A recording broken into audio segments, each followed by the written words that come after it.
When you think about businesses that are selling through the roof, like Skims or Allbirds, sure, you think about a great product, a cool brand, and great marketing. But an often overlooked secret is actually the businesses behind the business, making selling and for shoppers buying simple. For millions of businesses, that business is Shopify. It's home of Shop Pay, the #1 checkout in the world. You can use it to boost conversions up to 50%, meaning way less carts going abandoned and way more sales going through to checkout. Upgrade your business and get the same checkout Allbirds uses. Sign up for your $1 per month trial period at shopify.com/income, all lowercase.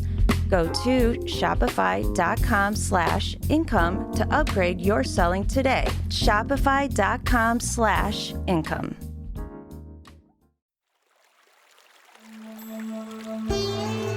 Hi everyone, I'm Deb Flashenberg. Welcome to Yoga, Birth, Babies, a podcast produced by Prenatal Yoga Center. We will be diving into everything prenatal yoga, birth, and baby related, hoping to inspire, educate, and empower you through your journey into motherhood. Thank you for listening. Hi, I'm Deb Flashenberg, and I'm your host of Yoga Birth Babies, and we're going to continue our series from the vault. These are some of my favorite podcasts that we've done several years ago that were taken out, dusting off, and republishing them. I know that we don't always scroll all the way back into the podcast library, so I thought we would bring some of these really important topics back. So this one is actually, I thought of bringing this one back because a student actually asked me this question and my jaw dropped. I'm like, I have a podcast all about this. So this one is, does a cesarean birth save your vagina? And other myths busted by Dr. Janelle Howell. So I thought, all right, if someone's asking the question and I literally have a podcast that can answer it, yeah, we're going to re-release it. So let me tell you a little bit about my guest. Dr. Janelle Howell is a doctor of physical therapy who gained her board-certified specialist training from Loyola University. She currently practices in pelvic floor physical therapy at Northwestern Hospital in Chicago, Illinois, treating conditions commonly overlooked by like urinary incontinence, painful sex, and constipation. On Instagram and TikTok, she's known as the Vagina Rehab Doctor, where she seeks to teach everything about your vagina that your mama didn't. And her goal is to build a radical culture of vaginal health through quality education. So I think you're going to get a lot out of this conversation with Dr. Janelle. Let me tell you a little bit about some of the things besides cesareans and your vagina. What else we talk about? We talk about how the pelvic floor and core are affected by cesareans, and even after a cesarean, why you should see a pelvic floor PT. We also talk about what I call the 6-week lie. It's where someone tells you, your care provider, oh, you're 6 weeks, you can go back to everything. That's a lie. Where is your body actually after 6 weeks at birth? We go into that. We also dive into Kegels. I feel like that's quite a hot topic and a bit of a controversial topic. So we talk about Kegels and apps and gadgets, and are they good? Are they bad? What are they for? We also drop into the topic of waist trainers, vaginal steaming, vaginal food. Didn't even think about that, but vaginal food and posture and just so much. So I'm excited for you to hear this great conversation from the past. Now, before we get to my conversation with Dr. Janelle Howell, let me just go over a couple things happening at PYC. So if you want to know the latest ongoings, check out our website, prenatalyogacenter.com. From there, you can look at our online, our in-person schedule, our on-demand schedule, or on-demand classes, our workshops. Everything lives on our website, including some free yoga videos. I have a blog that I've been doing for like 18 or 19 years, if not more. So much great information and all our past podcasts. So check that out. Check out our teacher trainings. Check everything out there and prenatalyogacenter.com. As always, I want to thank you for listening. And I do have a favor. Please leave a rating and review. It helps people find us. All right. That's enough for me. We're going to take a quick break. We come back. Please enjoy Does a Cesarean Birth Save Your Vagina? And other myth busting. Hi, Janelle. How are you? I'm doing good. I'm so glad to be here with you. Thank you. I have really enjoyed watching you online. So when Lisa connected us, I was like, woohoo, yay, I got a chance to pick your brain. I'm so excited. Yeah, and I'm excited to talk too, because I know our interests definitely overlap when it comes to women's health and vaginal health. So I know this will be a great combo. Yeah, when I looked through many of your posts, I'm like, yes. We talk about the pelvic floor. That's one of my favorite things. But I can ever have a conversation with people about the pelvic floor, I'm all about. In fact, I was telling the students in class today about this recording, and they're like, Deb, how many podcasts about the pelvic floor do you have? I'm like, well, I don't think you can ever have too many. So about hundreds. It's one of my favorite things. So before we dive into kind of like a myth busting about the pelvic floor, I want to hear a little bit about you and how you decided to focus on women's health and become a pelvic floor PT.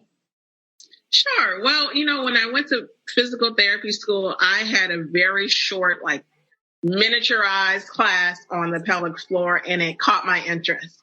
But I wasn't able to really go straight into that right out of school. So I just did the basic orthopedic physical therapy. I eventually got into traveling physical therapy, which I loved because I got to get my feet wet into a little bit of everything. And then one time I got an opportunity to do it in women's health. And that contract was amazing. I absolutely fell in love. And I kept renewing what was supposed to be only a 3-month contract. And so I ended up staying at a clinic for about a year, treating urinary incontinence, urinary frequency, all of that.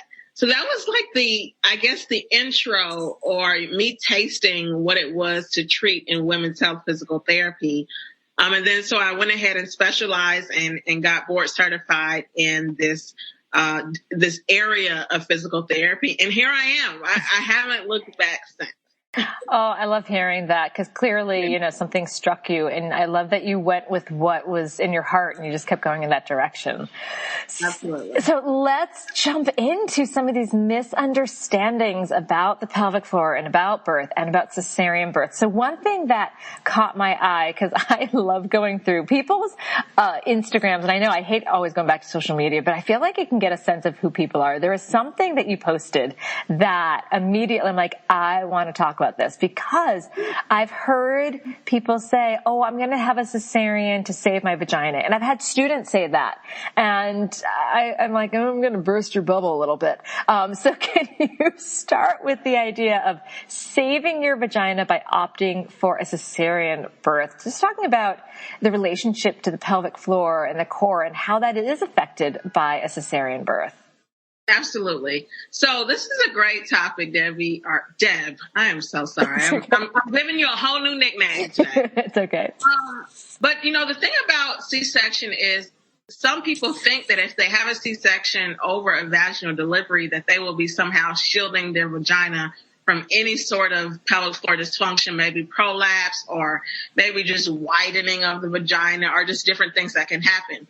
And while it's true, you have a decreased chance of some of those things happening, there are so many women and so many vagina owners that still get prolapse, still get pelvic floor rupturing, still get all of these different things that typically come from a vaginal delivery, but have never given birth. So if you're pregnant for 9 months, that's 9 months of pressure and strain on that pelvic floor. And so there's no easy way to get a human out. There's no easy way. Yeah. So that's what I like people to understand. You're also cutting through the abdominal wall, which is a big part of your core. You're cutting through the organs. So there's going to be significant amount of healing that will need to take place for that region as well. And so there's no there's no shortcut to labor. There's no free ticket. Exactly. And so everyone needs to decide on what's good for them.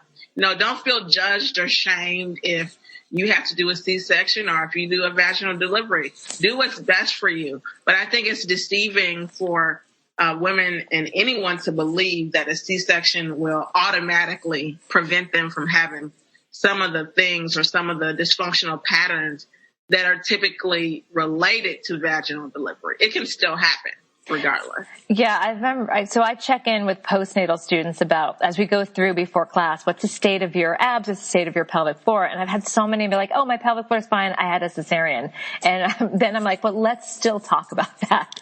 Yeah. So I think there's a misconception that you can actually, and please correct me if I'm wrong, because I am not a PT, but because of the fascia healing, that they may actually tend to more tightness in the pelvic floor post cesarean. What are your thoughts on that? Yeah, so there's going to be a lot of scar tissue forming in the lower abdominal wall, which is the lower belly. And the belly works so closely with your pelvic floor.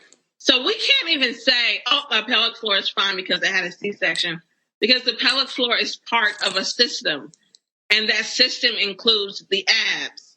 So the abs will affect the pelvic floor. Yes. So honestly, anyone that's had a baby, I can almost guarantee there's some level of pelvic floor dysfunction directly after. It may not be causing symptoms. It may not be significant. But like you said, there's no free ticket to labor and delivery. And so the abs, the back, the diaphragm, all of that is working with the pelvic floor.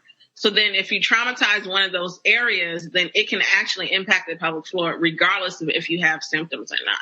So I want to hear more about that. So I feel like it's often told like, oh, this is normal. You're having back pain, you're having incontinence. It's normal. What are things that people might not even realize is related? Like you said, they may not have incontinence as a symptom that they're having pelvic floor dysfunction, but how might that show up for someone that they're not realizing it's related to birth, and what can they do about it? So, I mean, incontinence, I think that's one of the louder symptoms that people think about when we consider pelvic floor dysfunction. But that is just probably the manifestation of pelvic floor dysfunction. It's like, I'm now showing you what I'm really doing. Right. And when you start leaking, it's that story has been starting to form over time. And now there's the leakage. So the leakage doesn't just all of a sudden pop up. And so you can experience discomfort. You can experience pain with or after sex. You can experience pelvic pressure. That's another thing that's really common after delivery, is like this feeling of heaviness, this feeling of pressure. If those things continue, pain with sitting continue, these are all different things that may clue you into some pelvic floor dysfunction. And I always say the number one thing to do is just to go see a pelvic floor physical therapist at least for an assessment. That's like saying if someone is having chest pain, what should you do? Oh, the first thing you should do is go to the hospital. Just clear it. It may not be a heart attack, but you do need to at least make sure that that is not what it is. And so I think a lot of people want to do something at home, or they want the quick way out. But everyone who delivers deserves a pelvic floor physical therapy assessment. I completely agree, and I'll try not to go too much on a tangent, but it's such a shame it's not part of our healthcare the way it is in other places. Like I know in France, it is part of their postpartum healing that's just included in their healthcare. It's just so unfortunate that it is not. But I love what you said, like the leakage is just like the final leaf dropping of the tree of like, help me. Like if we're getting, and I think it's so easy just like, oh, I had a baby. Of course my pelvic floor feels kind of heavy, or it hurts standing up. And we have all those signs that perhaps people are not seeing, or they're just dismissing. And then once they're peeing themselves, then it's like, okay, big red flags. Or even like the frequent urination. You know, typically, again, we'll wait until we're already, peeing our pants. But I hear a lot of people saying like they have to frequently go pee. Yeah. And so sometimes it starts off with that frequency, but then eventually it turns into, well, if you don't get there within that 30 minutes or within that hour, now you're having a little bit of leakage.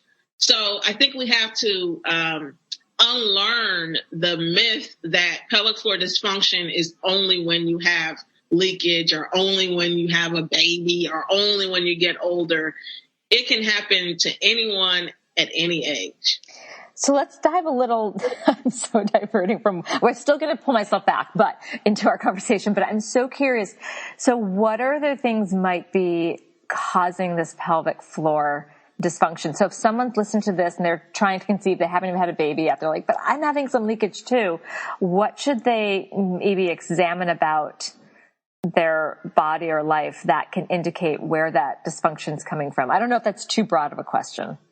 No, that's a good question. I think, especially for this audience, is being pregnant and delivering a human. Mm-hmm. I mean, that right there contributes, and I think just exposes maybe some pelvic floor dysfunction that may have already been there, but low level. Mm-hmm. And then you carry a growing fetus for 9 months, and then you push, you stretch the vaginal canal, maybe you tear, maybe you need forceps. I mean, there's a lot of trauma going on, bleeding, all of that. And so now the pelvic floor is exposed. Mm-hmm. And not just the pelvic floor, but the abdominal wall, the back, the joints, the ligaments, everything is a little bit more vulnerable after that Olympic experience. That's what I really believe that it is. Yeah. But even before, our posture, the way that we hold ourselves, the way that we lift, even the way that we walk. Yes. Different things like that, or just being sedentary, sitting for a really long time really kind of changes the way the pelvis interacts with the back and the way your butt is positioned. All of these many things can impact even trauma, stress. Woo, that's a huge one. We might need an episode just for that. I actually just did that. I did an episode about why can you stress out your vagina, like how stress affects your pelvic floor, and it's not good. I mean, stress in general, but yes, I'm very much on board with that. Well, the anxiety, the stress, we're overworked, we're typically underappreciated, we're hyperstimulated, all these technological devices. I mean, there's so much going on that the body is stressed, even if we don't even really perceive it. And so that stress gets sent to the pelvic floor many times, that tension there. And so that can be something that's kind of already there. There's constipation and lack of a nutritious diet that typically leads to lots of straining. So pelvic floor was likely already weak from all the pushing when you poop. Mm-hmm. If we're not getting enough of the nutrients and water or drinking enough water, and then we go out and have a baby, that pelvic floor is like, whoa, buddy. And now we're starting to see the signs or the symptoms of pelvic floor dysfunction. So I love what you're saying. Yeah. So there's so much that we can do before we get to that tipping point. Oh, absolutely. And I think one of my passions is just creating more awareness to what it means to try to conceive. The TTC, I'm trying to get pregnant, trying to conceive. As soon as you know that you want to be a parent, I think that should be the point where you're like, let me start preparing my body now. Yes. Let me start. I mean, I am going to form a human within my pelvis. My uterus is going to stretch so much more than it typically is. I mean, so much is going to happen. And unfortunately, we typically get like hyper healthy while we're pregnant. No drinking, no this. All of a sudden, we're really into our health. But I think it would empower us a bit more to start even before we get pregnant. Because the pregnancy itself is also a big stressor on the body, while labor and delivery gets most of the attention. Pregnancy itself changes the body, and not all bad. It's a change. It's a growth that's taking place.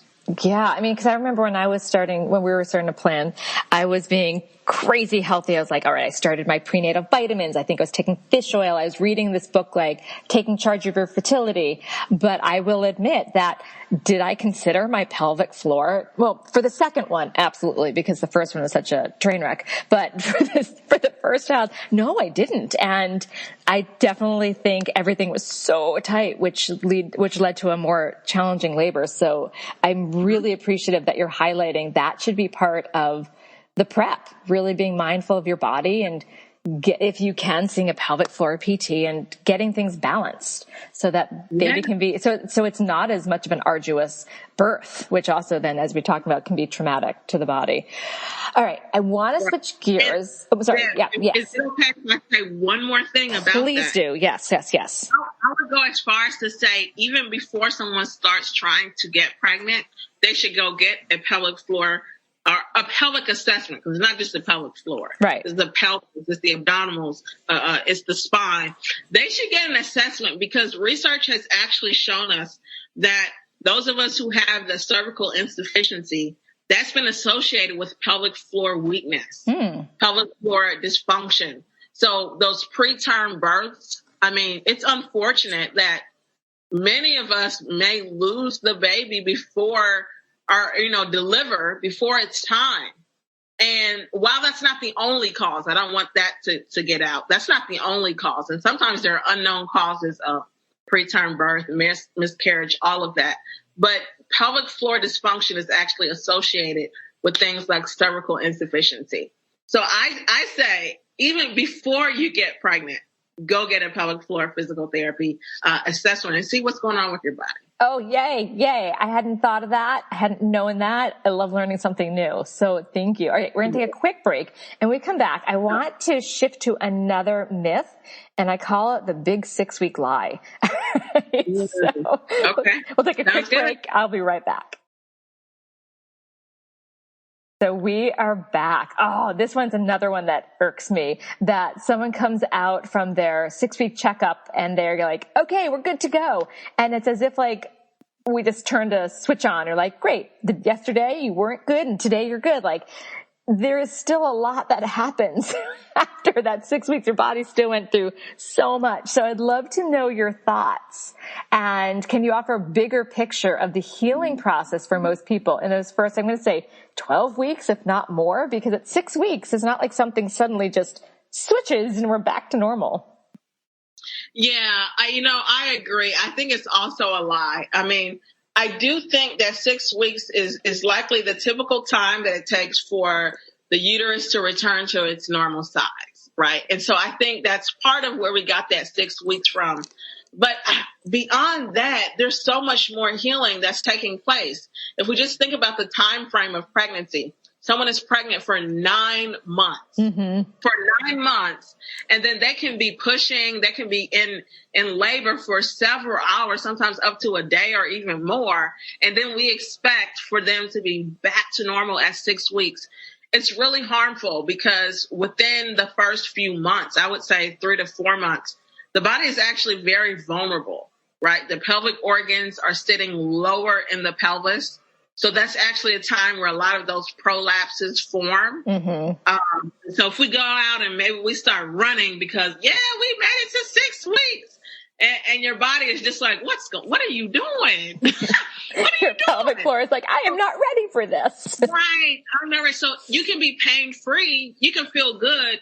But all of that high impact, a lot of that high intensity exercise, it's a lot to put the body through when just 6 weeks ago you had a very traumatic experience. So you're actually doing more for your pelvis, your core, and your pelvic floor by waiting. I mean, there's no rush. You're going to be postpartum for the rest of your life. Why is there such a rush to snap back, quote unquote, or, get your pre-pregnancy body back when you're going to be postpartum forever? And so I think it's important to give your body time to heal, that rest. It's so important as your organs, your tissues, things are still healing way beyond the 6 week mark.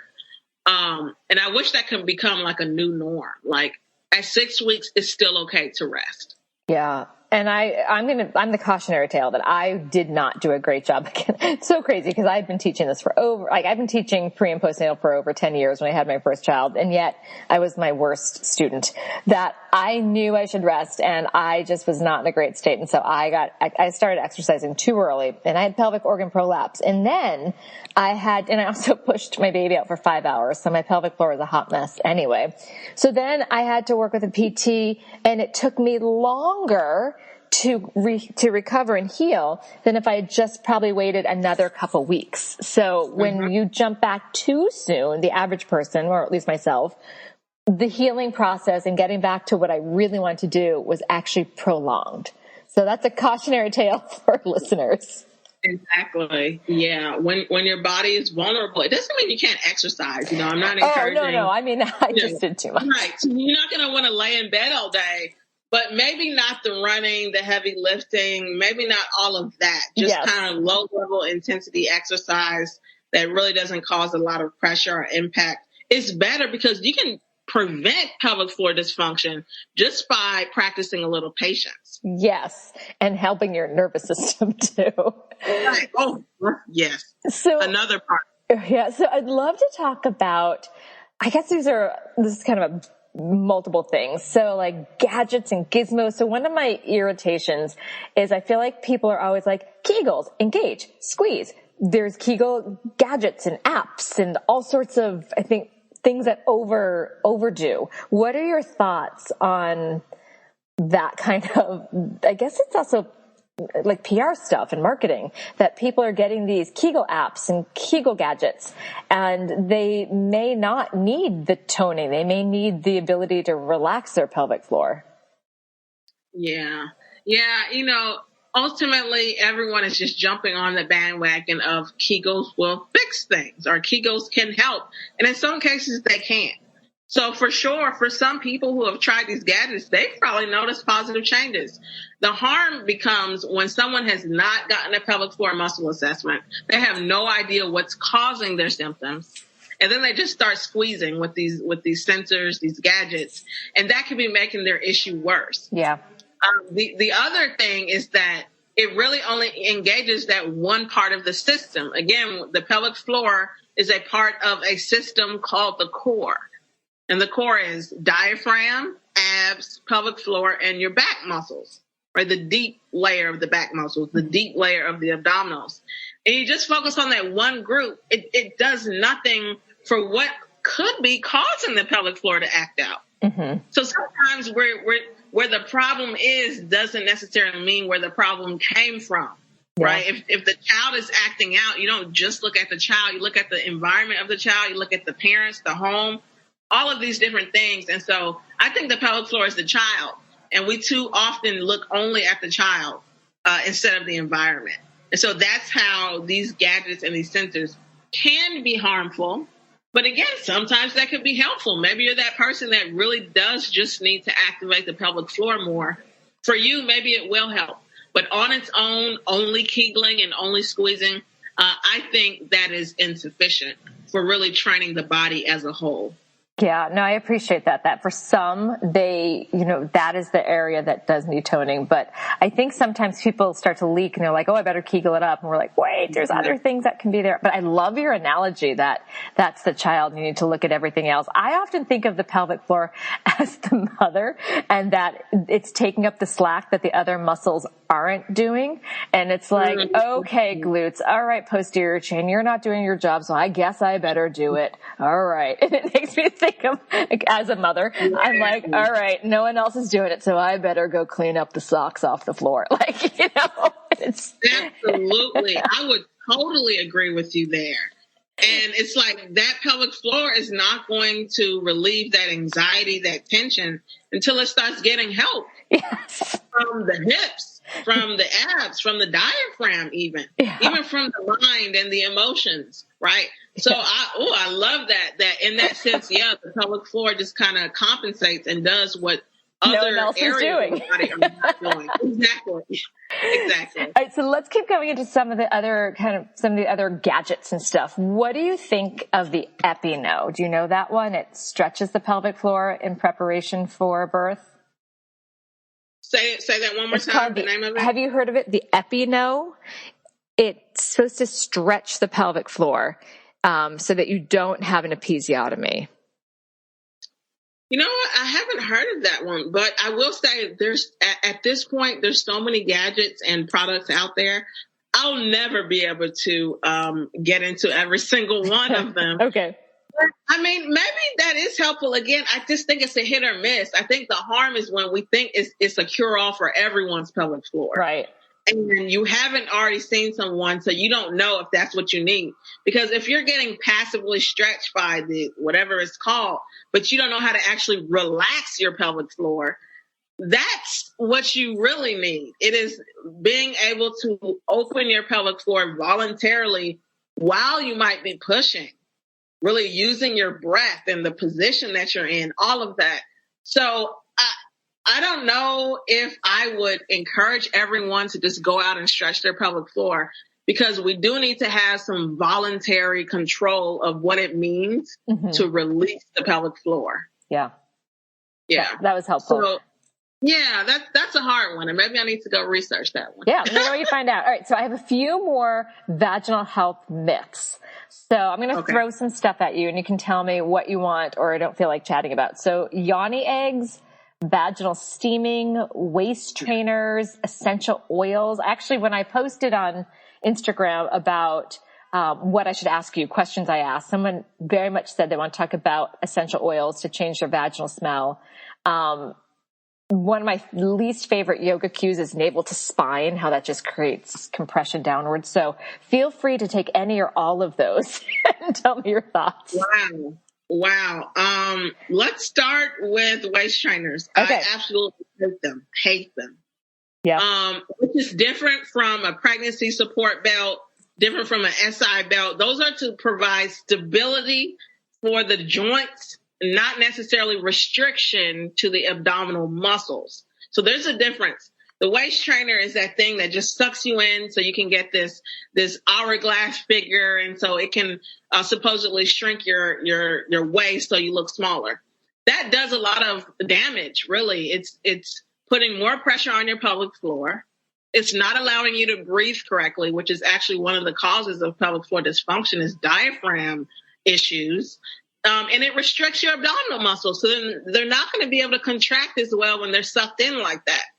Yep. So that can lead to pelvic floor dysfunction if that's worn on a regular basis. So that's number one. I don't like waist trainers at all. Essential oils, I am a fan of, but not on the vulva. I love essential oils. I have them all throughout my apartment, for diffusing them with different oils. Like I'll put some essential oil in, let's say, some coconut oil, and then I'll rub that on my lower abdominal region when I'm having some level of pain. But to put it directly on the vulva is, I think, unnecessary, because number one, those tissues are extremely sensitive.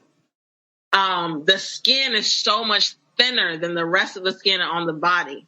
And it can disrupt the delicate balance of bacteria down there, and it can cause burning. I mean, if it's burning, that should be a sign that you're likely irritating something.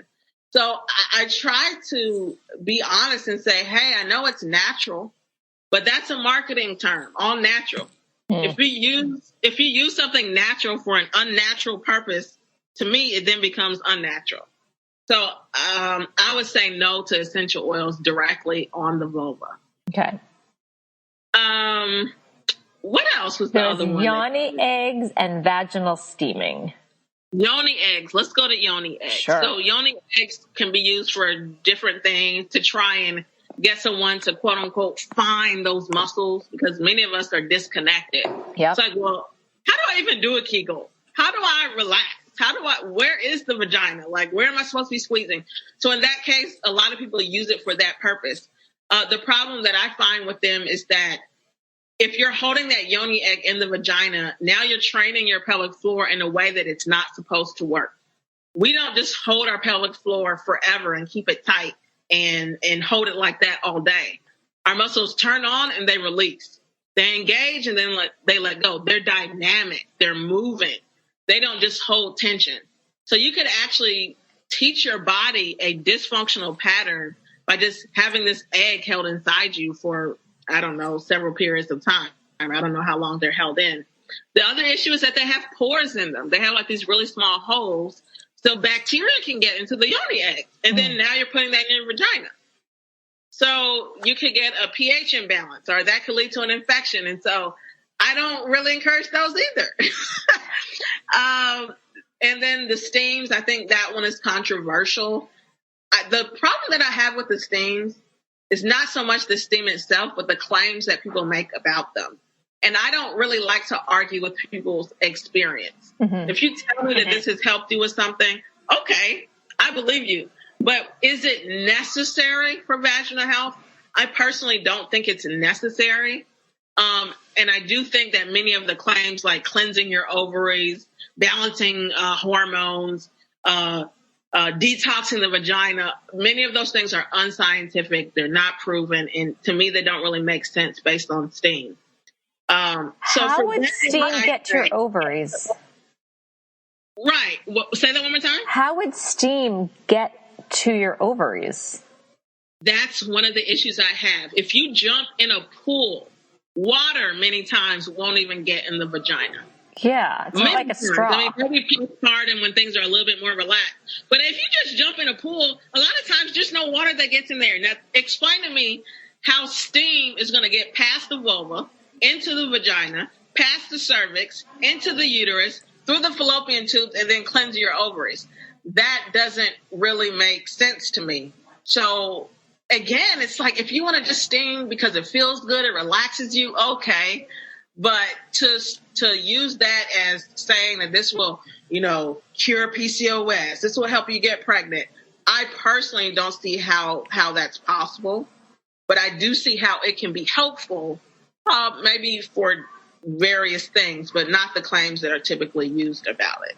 Yeah, I have to admit that is something I don't have a ton of experience with or know a lot about. So I was just really curious about it.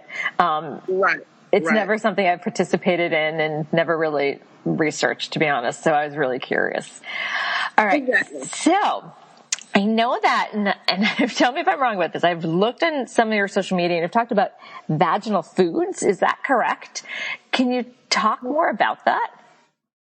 Absolutely. I love talking about vagina foods because we typically don't connect nutrition to our vaginal health. But foods are here to support us. I mean, different vitamins, different nutrients, antioxidants, all of these different chemicals and things in our food, they do things when they get inside of the body. I mean, for example, B vitamins. Many of us know that it gives us energy. Protein, we know that can help with wound healing in our muscles. I mean, so if we think about the various different needs that our vagina has, lubrication, healing, postpartum, muscle control, infection prevention. There's so many different foods that can help with that. And so I like to talk about foods because everyone has to eat. Yeah. All of us. So it's like, why not go ahead and eat the foods that can get to work inside of your body, specifically for your vagina? So I wrote an e-guide called 50 Foods for Your Vagina, Top 50 Foods for Your Vagina, where I not just tell you what to eat, but why and exactly what it does for your vaginal health. So, for example, blueberries. I love blueberries because they are packed with vitamin C. Mm-hmm. And we need vitamin C to make collagen. Yes. So that's really going to help the vaginal wall. That can help things to stay strong and to stay firm and to prevent that premature aging of the vulva and the tissues down there. Also packed with a lot of antioxidants, which we need to help us prevent infections and to protect our ovaries and our reproductive system, especially if we're trying to get pregnant. So I go through in this e-guide, hey, this is a food that I highly encourage, and here's the research to back it up. Eat this as often as you can. So I love to talk about that because I feel like it's something easy that we all can do. Just, hey, go to the grocery store, get this, and try to eat it a little bit more often. All right. Well, towards the end of our conversation, I'm going to ask where people can find your work. Let's make sure that we include where they can find that because I want to get that. I was thinking when I heard about this, I'm like, does she mean like yogurt or like? And I figured collagen, but 50 different foods. I love this for vaginal health. I mean, again, we're all eating. Many of the people listening to this have a vagina, and I'm sure we want to keep it as healthy as possible. Can you give one more example of food for the vagina? Sure. Let's talk about salmon. I'm sorry to the vegans and those who may not eat meat, but I got stuff for y'all too. Salmon is great with the omega-3s, and we actually need fat to make hormones. And so if we think about as we get older, or even after we have a baby, we need that estrogen present to help with the healing, to help with blood flow, sexual function. All of this really depends on estrogen and the other hormones as well. But omega-3 can help our body synthesize more of these hormones. And so I talk about that. You're right, high in protein. We need those protein levels, especially when we're trying to heal. So if you're noticing that it seems like healing is taking too long, look at the diet. Are you getting enough of those nutrients in your diet? Another one that I love is actually tofu. So this is a plant-based form of protein. And tofu is a great source of phytoestrogens. So many times soy has been demonized, but recently it's actually been shown that people who eat soy actually have a lower risk of breast cancer. So soybeans, that's a plant. I mean, this is a plant, right, coming from nature. And so tofu is great for helping with that estrogen production as well, because it can mimic what estrogen does. So it is not the same as an estrogen in our bodies, but it can help with the things we need estrogen for, like the lubrication, maybe like dealing with menopausal changes, maybe with, helping with our menstrual cycle. So that's another food. So 50 foods that I talk about, and just the different things that it can do for us when it comes to the typical struggles that we have as women and vagina CEOs. Oh, I love that. First of all, I'm going to have salmon for dinner, and then I'm going to download that. Absolutely. Okay, we're going to take a quick break. And when we come back, if you can offer one final tip or piece of advice you'd like to offer for new or expectant parents, we'll be right back. Okay, we are back. So you've given so many great tips, but what is one final tip or piece of advice you want to leave our listeners with? Yes, I want to tell everyone not to undervalue your posture. Yeah. We've been told about the posture ever since we were little. Your mama probably told you to sit up tall. And, hey, mama was right. I think that many times we don't hold our bodies in a loving way. It's like we're holding our bodies almost like we just don't care. We're tired, and we're not being mindful about the way that we're positioning ourselves. And so I want to say, position your body for success. I mean, there's so many things that take so much effort, but it doesn't take much effort to scoot your butt all the way back. Make sure you're not slouching. Maybe get a little bit of support for that low back, and try not to fall. Don't let gravity pull you down. Stand up tall, like you're successful, as opposed to sitting somewhat in this failed position. That can actually enable your pelvic floor muscles to do their best work if they're in a position they enjoy. Yeah. Right? So, you're talking about yoga teacher. I'm all about this. Right. Yeah. Exactly, Deb. So if you take me to a country that I want to be in, I'm going to be happier just because it's a place that I enjoy. And so if you put your muscles in a place that they enjoy, they'll actually treat you a lot better. Yes, and you'll breathe better, and your diaphragm will work better, and it all works better. Yay. There you go. All right, so where can people find your work? Where can they download your vaginal food guide? Tell me all the places people can find you. Absolutely. So if you go to my website, vaginarehabdoctor.com, you will find my vagina food e-guide. You'll find some pre-recorded or some past vagina labs, vag labs, that are pretty much pelvic floor exercises for pelvic pain, hypertonicity, just pelvic floor dysfunction. These classes have already happened, but they're recorded. You can find me with more education on Instagram, Vagina Rehab Doctor, and then the same on TikTok as well. If you want to personally contact me, my email is vaginarehabdoctor@gmail.com. And I just have to say, your reels are hilarious. And they're, not only are they funny because you're funny, but they're educational, and it's like little tidbits of info just to chew on. And I'm really, really enjoying them. So I'm sure our community will dive over there and take quite the deep dive into everything you offer. Well, this has been so good. I've so enjoyed having this conversation. Thank you so much for your time. Thank you so much for having me, and I hope that everyone has enjoyed listening to us chat back and forth. I appreciate the invitation to be on the podcast with you. Thank you. This has been an episode of Yoga, Birth, Babies, produced by Prenatal Yoga Center. You can catch us on Facebook, Twitter, Instagram, and Periscope.